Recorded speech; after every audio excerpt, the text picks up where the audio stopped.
সবাইকে নমস্কার জানিয়ে বলছি, প্লিজ দয়া করে কেউ কাউন্টিং এজেন্টরা এবং প্রার্থী ক্যান্ডিডেটরা তারা ভোটিং এলাকা ছেড়ে আসবেন না।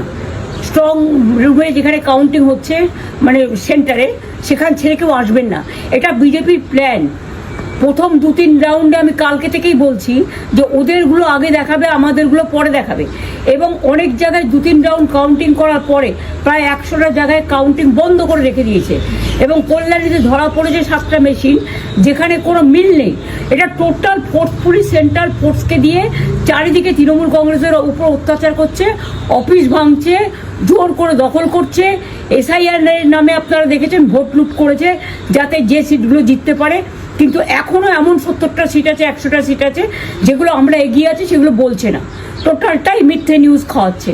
আগে DICও এই খবরগুলো দিত, কিন্তু তাকে কালকে চেঞ্জ করে দেওয়া হয়েছে। টোটালটাই ইলেকশন কমিশন নিজের ইচ্ছে মতো খেলছে, এবং সাথে কেন্দ্রীয় বাহিনীকে নিয়ে। এবং আমাদের পুলিশরা টোটাল মাথা নত করে কেন্দ্রীয় বাহিনীর আন্ডারে কাজ করছে। সুতরাং আমি আমাদের কাউন্টিং এজেন্টদের, আমাদের সমস্ত পার্টির কর্মীদের বলবো, অত মন খারাপ করার কারণ নেই। আমি বলেছিলাম সূর্যাস্তের পরে আপনারা জিতবেন। 3 রাউন্ড 4 রাউন্ড কাউন্ট হলেও এটা 14 রাউন্ড থেকে 18 রাউন্ড কাউন্ট হয়, তখন আপনারা জিতবেন। Wait and see, watch. আমরা সবাই আপনাদের সাথে আছি, আপনারা কেউ ভয় পাবেন না, নিশ্চিন্তে থাকুন। আমরা বাঘের বাচ্চার মতো লড়াই করে যাবো।